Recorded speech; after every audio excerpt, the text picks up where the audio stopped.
Anytime we've introduced a new ritual into our family, it's made our family better.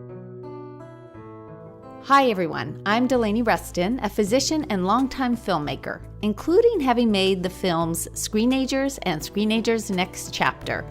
And this is the Screenagers Podcast, all about helping our youth be tech-wise and life-balanced.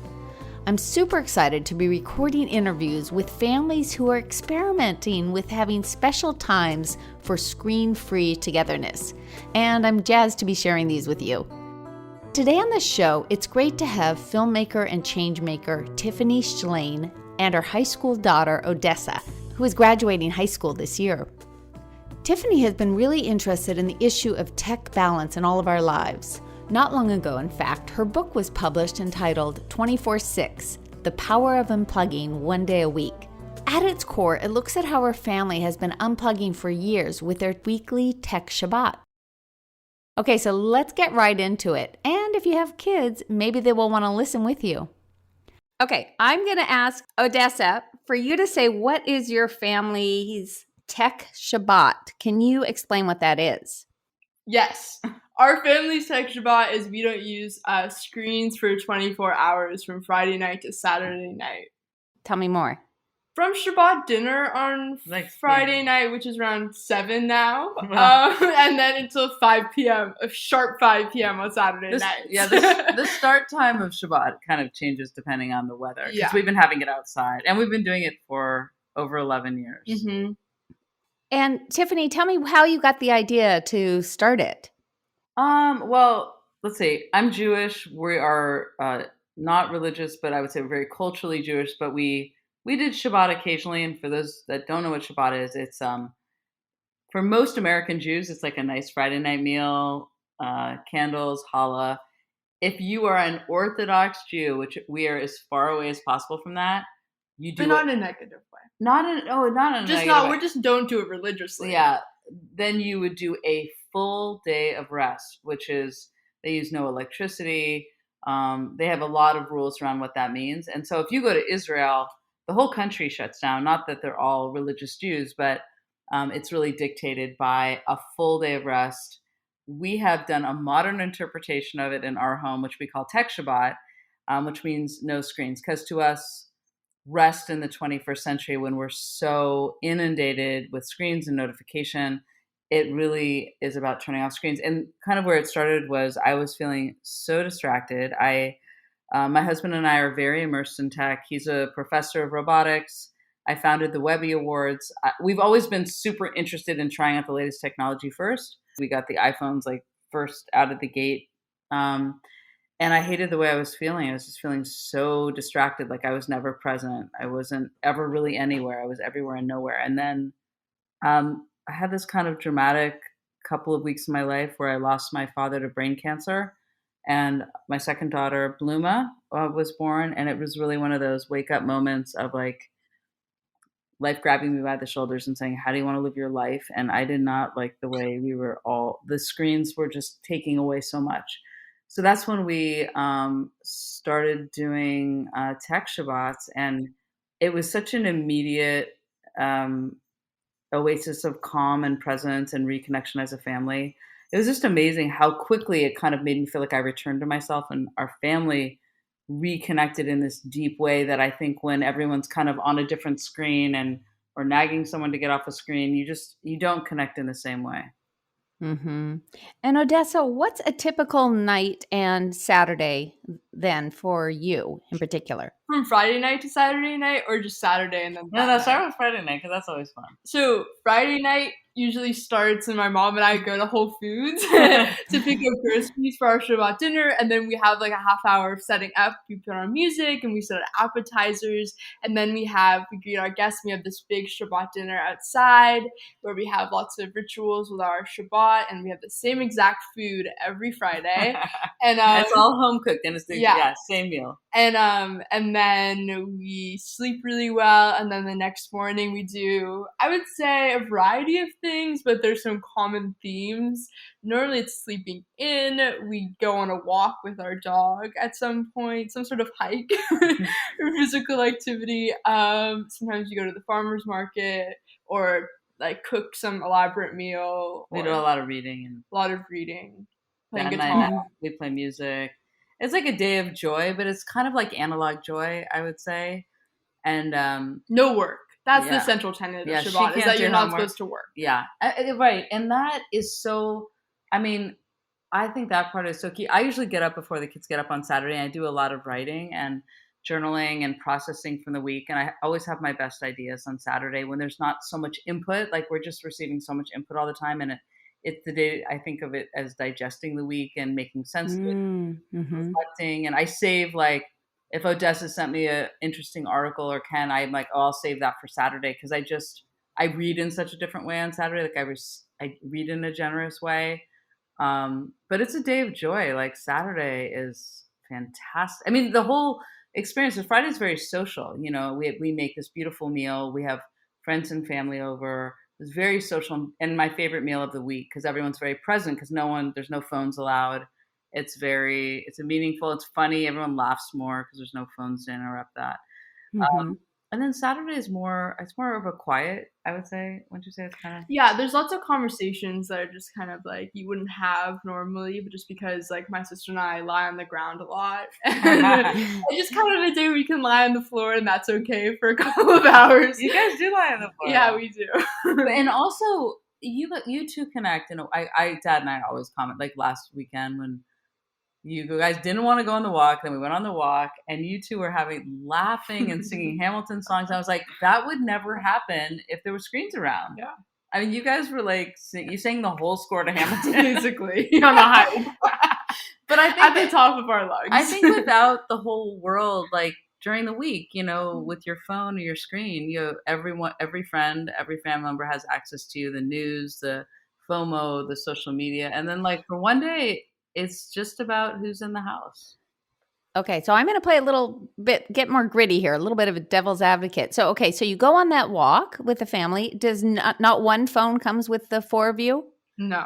In case, like, if someone had to, you know, an emergency or anything? Ken will sometimes. That's the Shabbat score. Yeah, that's a term in Israel used if there's like an emergency and you need it. Like, he's the one if we're really lost. How about for taking a picture?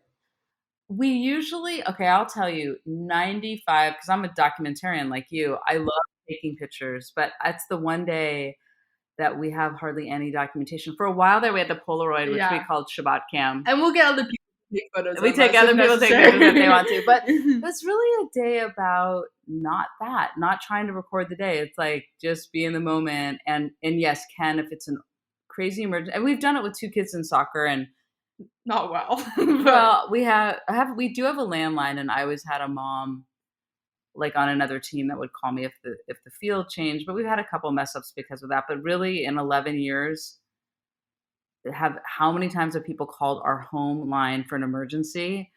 Not many. Odessa, what about you want to go see a friend that day, and you're just trying to make plans? Do you use tech as a tool in that regard?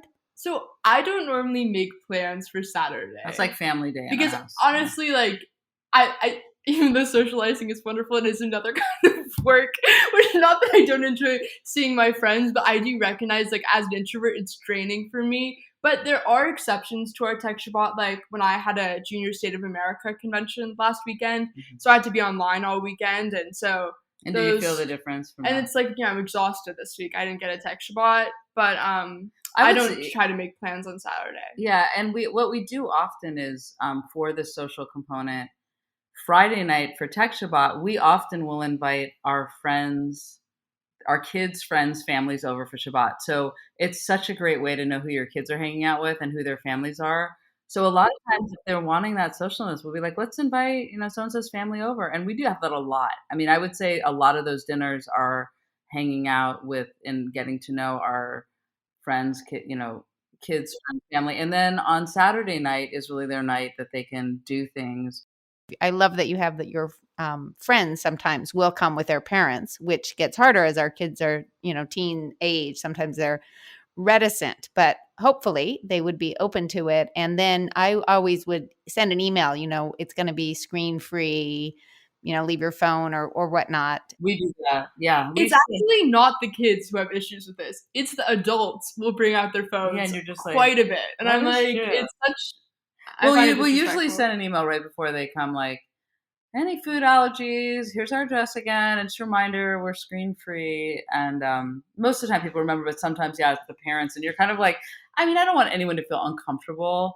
But you do really notice, because our Friday nights are so special, we set the table, we make this amazing meal. That's not hard, by the way, because we make the same meal every Friday. So it's very, at this point, I think it kind of also taught the kids how to do a dinner party, because not stress out. Because I remember when I was younger, I would get so stressed with the dinner party. And when you make the same thing, and we have kind of a system now at this point. Same appetizers, same thing. Same entrees. To do the same thing takes the stress and like the decision making and paradox of choice. What should we make? Yes, we know exactly what to get at the store, what Ken's making. Bluma sets the table. We all cleared. In these 11 years between Bluma and you, has there not been a rebel phase, or at least one weekend where you guys know we have to be on screens and your parents were like, no? Has there been any struggle at all in that? No. Except when I have a JSA convention, it's sometimes when we stay with our grandmother. But other than that... My mother's like, they're going to watch murder mysteries. I'm like, Mom. No, but I think it's like, it is a family thing that we do. And anyone listening that's like, oh, I want to try this. And I wrote a whole book about it called 24/6. There's a lot of different strategies, because you don't want to say to your kids, no screens one day a week. That's like the worst approach to anything, is like what's being taken away. Instead of like, what do you all wish we did more of as a family? And then fill the day with that. Like it has to be a day of joy, or else it's not going to work. I don't consider like depriving myself of anything on Saturdays. I don't even view it as like, I remember when we started, I was 6. I remember the significant factor was that I was not going to have any Saturday morning cartoons. Yeah. But since then, it's really something it's just like another contour of my week. I don't think of it as any sort of like, I'm not going to be able to use something on Saturday. And I also think it's like such a time management system for life. Like, you're going to work and you're going to focus, and there's going to be this day of no work and just fun and good food and things you want to do. And then you're going to feel recharged. So, and you've said that you want to bring it to college with you this fall. Yeah. And Odessa, in terms of not doing homework on Saturday, how has that gone for you? Okay, so I remember very specifically, I was in 6th grade, and I told my teacher my family does tech Shabbat, and she goes, that doesn't apply to homework, right? And I was like, it does. She was like, you'll never be able to do that in high school. And I remember I looked at her, I was like, I won't? And it was this whole conversation, but it's been totally, I think I've proven her false, because I think it is the biggest, a lot about like burnout that I think a lot of my peers experience. I think it's like my weapon against burnout, because I have a full reset at the end of the week. So when I'm like really stressing about a test, it's really, I have the test on like a Thursday or Friday, and then it's Shabbat, and like I'm forgetting about it, because I, restart the whole week, and I have never had an issue not being able to get my work done. And I do it on Saturday night or Sunday. So this is kind of coming back to rituals, because as a parent, now that I have a daughter about to go to college, which I can't believe, but there were some tears. I just heard those tears. I am not looking forward to that. But anyways, I am excited for her, but it's about like, anytime we've introduced a new ritual into our family, it's made our family better. It's something to look forward to. Like, every week we look forward to Shabbat. And it's such a visceral, like the smells, the tastes, it all is like, brings you right back to like, preparing for Shabbat, which is why so many religions have like those specific rituals. And the smells. It brings you into the state of mind. We're learning about these temples where you do like this very complex thing to ritually clean your cleanse mind. you. Yeah. I think it's about this ritual that has brought a lot of meaning and fun and people and kind of connection. Like, it's always the day on Saturday where one of the kids will say something, like really express their affection, or we would just have a conversation that we absolutely wouldn't have the other days. I can't really describe it.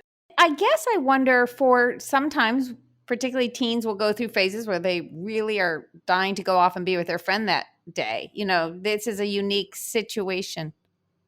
Maybe our youngest. I am not rebellious whatsoever. I mean, okay, but I guess I was a teenager. That makes me anxious to even think about. Well, Luma is very social, and when she has said, well, I want to see so-and-so, I say, well, just make it for Saturday night or Sunday. We have made an exception, like once or twice. Listen, we're human. And in my book, I talk about that a lot because some families have said to me, oh my gosh, we watch a family movie every Friday night, or my husband would never do this because of sports or whatever. Like, your family, and you don't want to have something that's not going to allow you to do it. Yeah. But why we recommend like the whole thing, like no screens, is because it's a slippery slope. Like, you can watch a movie on Friday night, but is that going to compel you to like pull out your phone and then check social media and then check an email, and then all of a sudden you have to do work on Saturday? So it's something like, good about the boundary. About the boundary that you aren't going to cross, because it's not going to lead to anything else. That's right. It's very slippery. I mean, even you put on the TV to watch a movie and like some news flash comes up that stresses you out. Or I find, like we had this dog trainer coming and he was like 20 minutes late, and I thought, oh my God, maybe he canceled. And I thought, okay, I'm just going to, my phone's like in the kitchen in this back area. I thought, I'm just going to see if he canceled. And I hardly ever do that kind of thing, but it was cold and we're waiting outside with the dog. I look at my phone, there's like 12 texts. I don't have any notifications that alert me, but they all show up on my home screen. And I was like, and I put it away. I was in such a zen state of mind. I did not want to see all of those things. It just immediately stresses me out. Well, Odessa, I want to close out here with what you're planning about college, what you want to see happen for yourself. Yeah, I definitely think it's going to be a little bit more difficult when like my whole family is not going to be doing tech Shabbat around me, because right now it's definitely like we live in a little bit of a bubble. But I definitely plan to take doing no homework on Shabbat, using my phone as little as possible, but also noting that I may need it for navigation or things that I couldn't avoid, but trying to use it as minimally as possible. So because you won't have a landline there. So but you'll kind of try to set up your I think that's going to be really interesting to see how you're able to bring it there. Yeah, in a way that still, honors the idea of a day of rest, and that I won't be doing homework on Saturday and avoiding work. Well, it was such a treat talking with Tiffany and Odessa. And I have to say that this Friday, in fact, I'm having 2 moms over who have daughters pretty similar in ages to Tessa. And Tessa and I and the 4 of them are going to have a tech Shabbat dinner. 2 of the girls have never met, and I'm just getting to know one of the moms. So I'm really excited about this and the conversations we will have. We often have people over and have it screen-free and let families know before they come. But I'm actually interested in this week doing it a little bit related to Shabbat. So I'm going to read more about the traditions of Shabbat. I hope something in our conversation today inspired you to think about new experiments in family togetherness you might want to try. And of course, it might not be a weekly 24-hour tech Shabbat, but maybe once a month, or maybe more likely some sort of modification. Here's a quote from Tiffany's book 24/6 that I think is important to slip in here. She says, "For me, tech Shabbat is like yoga or meditation. I do both and respect the traditions they come from, but I don't think that doing them suggests I'm Hindu or Buddhist. These practices enhance your life whether you subscribe to that faith or not." So true. And if you want to know the meal that Tiffany's family has every week for their Shabbat, go to Screenagersmovie.com, the podcast page, and you'll find it there. That's it for the show. And before you go, I want to ask you something. Has your family experimented with having specific screen-free times, no matter how small or large? Or maybe you've switched up screen time choices for better family experiences, like watching movies where people aren't double screening. Whatever it is, we'd love to hear from you and to see if you maybe want to be on the show. Email us at info@screenagersmovie.com. And one quick thing, my new book, Parenting in the Screen Age, can be found at screenagersmovie.com, as well as you can learn about chapter clubs related to the book and how you can watch the Screenagers movies right now with your kids. I want to give a big thanks to Tiffany and Odessa. And to find out everything Tiffany's up to, her book, her films, and much more, go to tiffanyshlain.com. A big thanks to my co-producer, Lisa Tabb. I'm Delaney Rustin, producer and editor of the Screenagers Podcast. And hey, if you get a minute, please subscribe to the show, rate it, and share it. And I can't wait till next time.